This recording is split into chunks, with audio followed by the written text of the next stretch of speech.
Bienvenidos a Asuntos Públicos.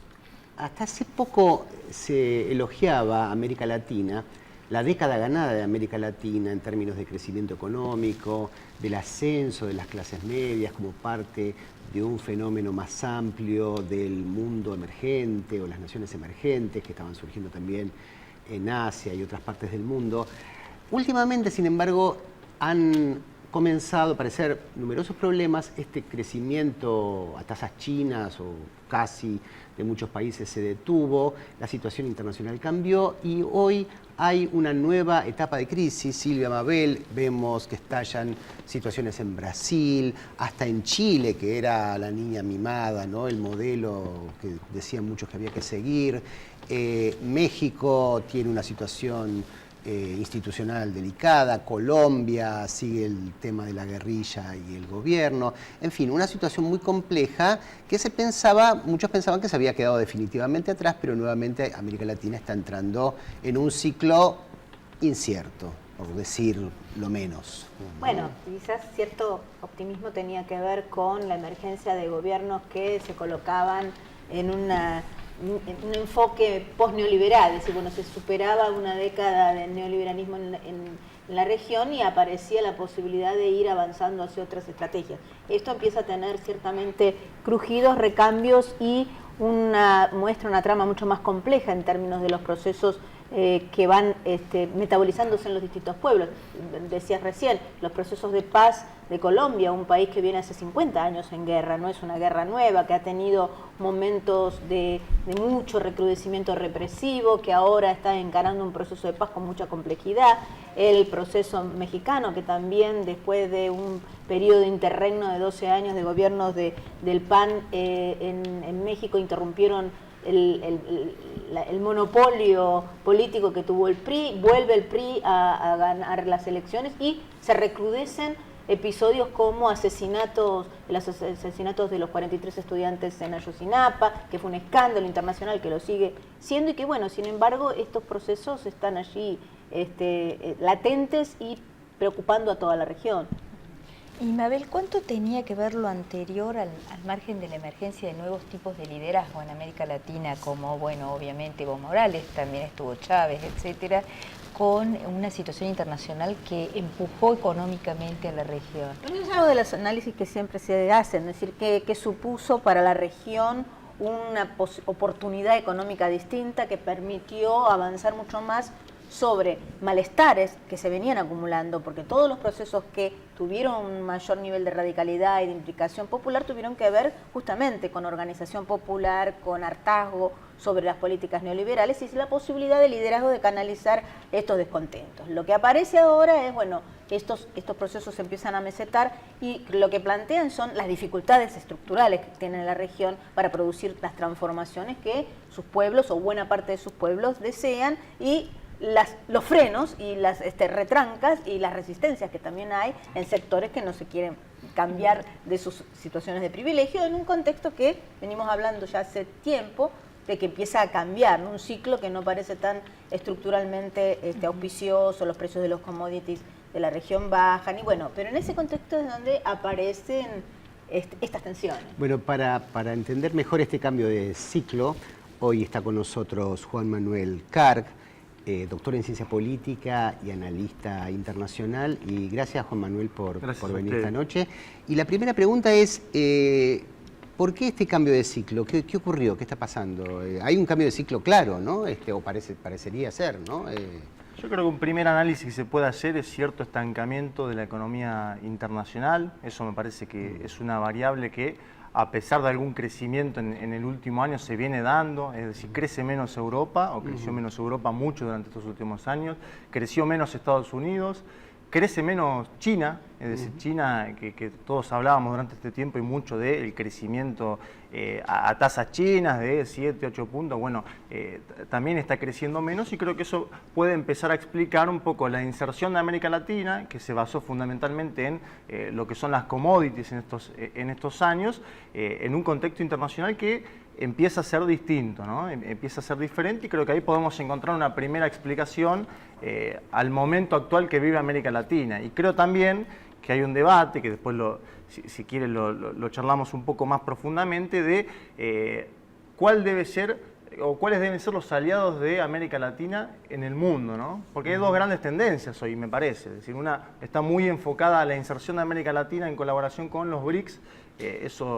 Hay un grupo de países que está claramente alineándose atrás de ello, comenzando por Brasil, me parece que justamente está involucrado en los BRICS, y bueno, después tenés otro tipo de países que yo los entiendo como aquellos que conforman Alianza del Pacífico, que se intentan vincular con China, pero intentan también tener una vinculación creciente con los Estados Unidos. Todos ellos tienen tratados de libre comercio con Estados Unidos, y es por ahí el bloque de países que siguió cuidando muy fuerte la vinculación con los Estados Unidos. Digo, mientras el otro bloque de países en el 2005 le decía no al ALCA en Mar del Plata, bueno, la Alianza del Pacífico, Colombia, Perú, Chile y el propio México tuvieron una vinculación muy concreta y muy cercana con los Estados Unidos, que los llevó a no abandonar esa vinculación y bueno, a intentar vincularse con China, pero de otra manera, ¿no? Por ahí, si se quiere, con menor intensidad que el otro bloque de países, que son los países que generalmente los entendemos como aquellos que tienen gobiernos neoliberales en América Latina. En estos grandes bloques, perdón, que vos estás definiendo, Alianza del Pacífico por un lado y los BRICS, ¿el Mercosur dónde queda? Bueno, el Mercosur cambió bastante desde que fue su configuración inicial en los 90, en el 91. También surge en otro momento de América Latina, un momento de América Latina con predominio de gobiernos de índole posneoliberal. Digamos, hace falta solamente ver los nombres de los firmantes del Acta de Asunción en el 91, entre ellos Sarney y Carlos Menem. Es decir, digamos, es una configuración de América Latina que era con predominio de gobiernos neoliberales, pero que aún así entendían que la conformación del nuevo mundo se daba a través de bloques. Y esto creo que es importante entenderlo, y también es importante entenderlo también a la luz de los últimos años. Es decir, la idea de bloques en América Latina viene desde los 90, y esto creo que hay que decirlo. También hay que decir que los nuevos gobiernos, los gobiernos posneoliberales, crearon nuevas estructuras. Es decir, se creó, por ejemplo, la UNASUR, que es una estructura, si se quiere, más política y no tan económica como se intentó con el Mercosur. Pero está buena la pregunta que vos decís, porque en el Mercosur también ingresaron en los últimos años, por ejemplo, Venezuela y Bolivia. Es decir, dos actores que venían de otro conjunto de países, que eran los del ALBA, se involucran en el Mercosur y complejizan un poco la discusión, ¿no? Ellos decían, no hace falta o no nos alcanza con un Mercosur solamente económico, queremos un Mercosur social, cultural, y bueno, se empezó a dar ese debate, pero sin duda la pregunta es a dónde va el Mercosur está pendiente, y sobre todo los dos países más chicos, si se quiere, del Mercosur en términos de PBI y de crecimiento económico en general, que son de población también, demográfico, que son Paraguay y Uruguay, siempre han puesto en cuestión. Bueno, nosotros no nos sentimos cómodos, hay asimetrías en el Mercosur porque las hay. Tenés un gigante como Brasil que es un tercio del continente, para ponerlo en términos claros, y entonces, bueno, se generan esas discusiones dentro de lo que es el Mercosur y sobre todo del marco de alianza, ¿no? Estos países, por ejemplo, Uruguay y Paraguay, vienen diciendo firmemos el acuerdo con la Unión Europea. Brasil tiene sus tensiones incluso dentro del propio gobierno, el sector del PT, que no lo quieren firmar este acuerdo con la Unión Europea, porque se decía en un primer momento que había tintes muy similares a lo que era el ALCA en aquellas negociaciones, ¿sí? Pero está dando la discusión, y Argentina, mientras esté este gobierno, no lo va a firmar, pero hay que ver qué pasa después de el 10 de diciembre, ¿no?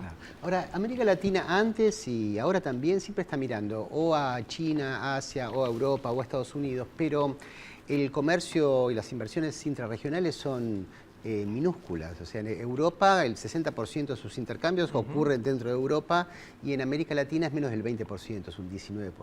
Esto no ha cambiado, no se ha modificado mucho. ¿Por qué ocurre esto? Bueno, para mí hay cuestiones que tienen que ver incluso con discusiones históricas, ¿no? La inserción de América Latina en el mundo, las economías de periferia. Me parece que es una discusión que hasta están los teóricos de la dependencia para bien decirnos cuál fue siempre, o en los últimos años, en el último siglo, la inserción de América Latina a escala mundial. Eso hace falta leer esos textos, me parece, nuevamente para interpretar por qué los gobiernos posneoliberales, que llevaron una serie de cambios importantísimos a escala social, no pudieron cambiar, por ejemplo, la matriz productiva. Y yo no creo tampoco que se pueda cambiar una matriz productiva de un país y su inserción internacional en 10, 15 años. Me parece que hay explicaciones más largas, que la Unión Europea tiene ese volumen comercial que vos decís, producto de una inserción cultural, económica y política que lleva más de 50, 60 años, ¿sí? Y creo que incluso podemos ver cierto desgaste de lo que es la conformación de la Unión Europea hoy. Digamos, Cameron está planteando ir a un plebiscito para salir de la Unión Europea, ¿no? Para que Gran Bretaña salga de la Unión Europea. Incluso ellos no habían aceptado el Tratado de Maastricht con la moneda, es decir, no aceptaron eso.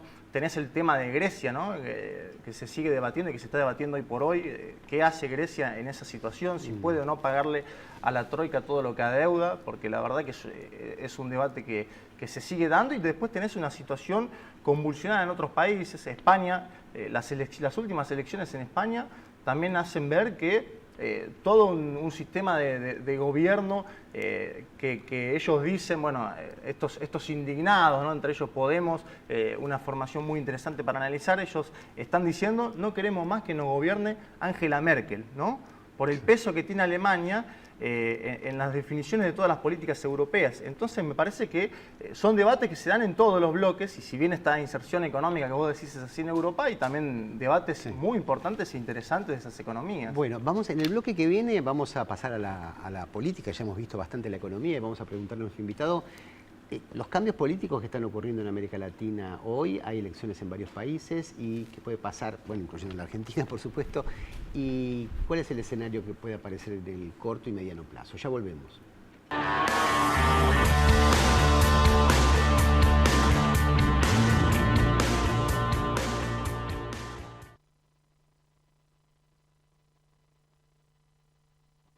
El ketchup, la mostaza y la salsa Golf Natura son ricos y sabrosos.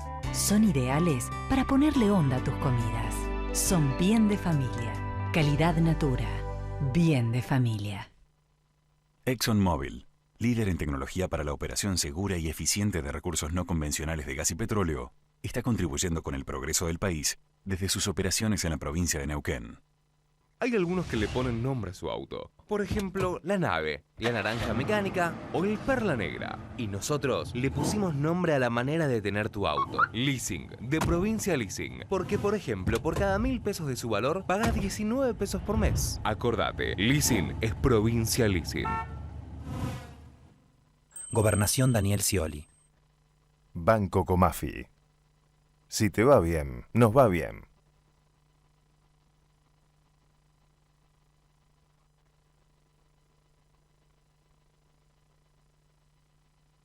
Ayudamos a producir más alimentos con menos recursos para un mundo en crecimiento. Descubrí quiénes somos realmente. Ingresá a Descubrí Monsanto y sé parte de la conversación. Auspició este programa. Claro, Smart más simple.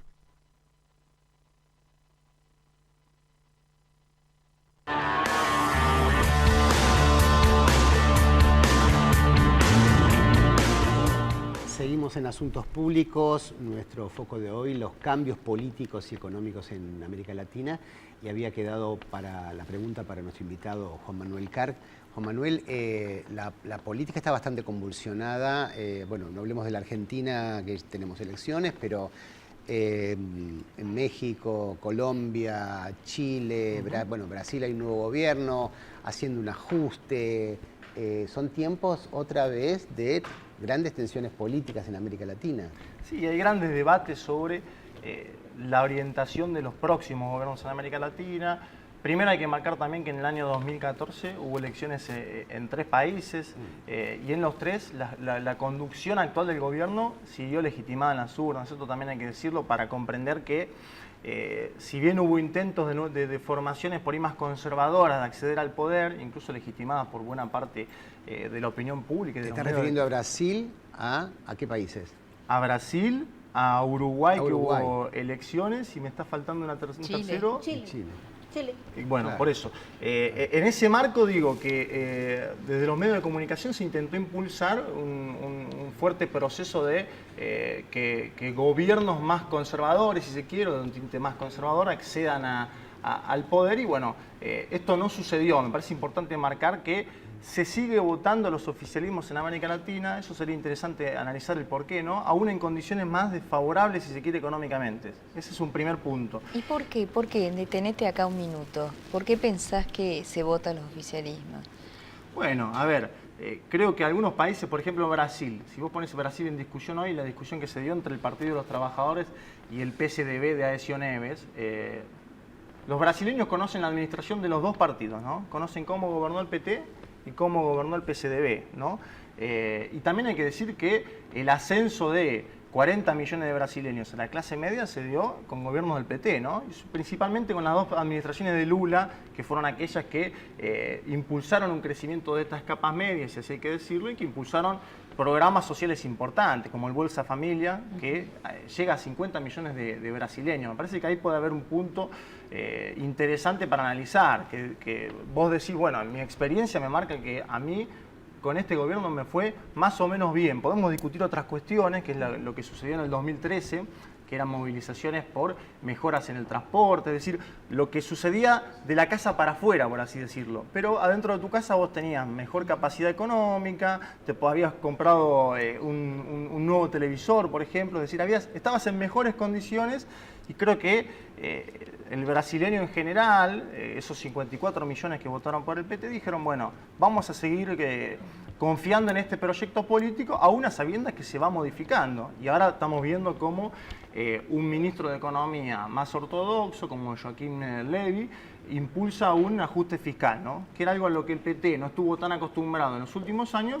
Pero ojo, porque el primer ministro de Economía de Lula era Palocci, y Palocci impulsó algo similar a esto que está sucediendo ahora. Cierto. Yo creo que hay una confianza en el PT en que esto pase en los próximos 1 o 2 años y después haya una recuperación económica fuerte y después tener las elecciones de 2018 en Brasil, ¿no? Pero también estallaron escándalos de corrupción de repente en Brasil en gran medida por Petrobras y hasta en Chile, que se suponía que Chile tenía una economía ordenada y donde el sector privado de ninguna cumplía siempre las reglas. Bueno, esto parece que no es así. Y bueno, Argentina... Bueno, el crujido político, no, el crujido, eso realmente es interesante, lo que está pasando en este momento en Chile con la erosión de la credibilidad institucional que ya venía en baja y venía muy, muy complicada, ¿cómo lo ves ahora?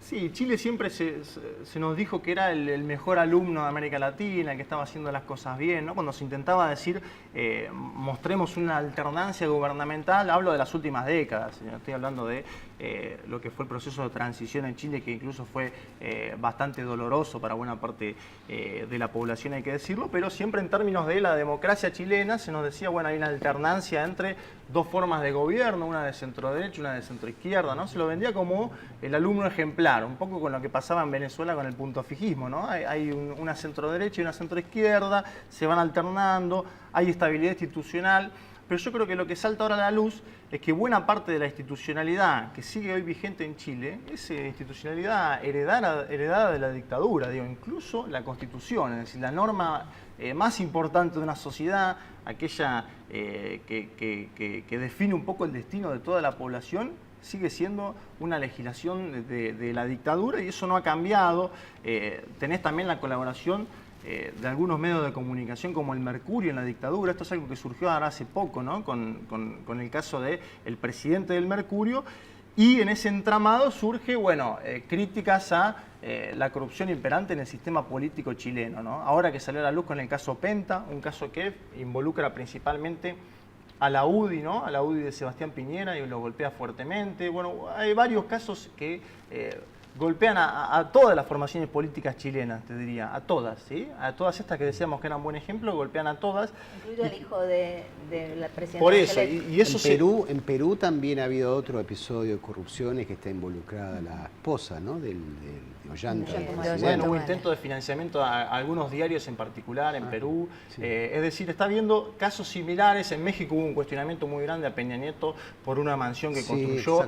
Ni hablar de Venezuela, ¿verdad? Porque Sí, Venezuela es verdaderamente escandaloso lo que sí, está hay un pasando, debate ahí ¿no? económico donde... No es solo un debate económico, hay una corrupción generalizada Seguro, en el régimen de Maduro. No se terminó de limpiar el Estado, por así se quiere, durante el chavismo, con todo lo que significa. Me parece que también hay cuestiones culturales, que lamentablemente esto hay que decirlo y hay que verlo, y que todos estos estados, independientemente de quién los maneje, los gestione, tienen que ir a fondo en estos casos y analizarlo e investigarlo. A mí me parece que, bueno, el propio Maduro dice, el que acá en PDVSA se lleva cosas que son de todos los venezolanos, bueno, tiene que ir a la justicia a rendir cuentas. Dilma dice lo mismo del caso Petrobras.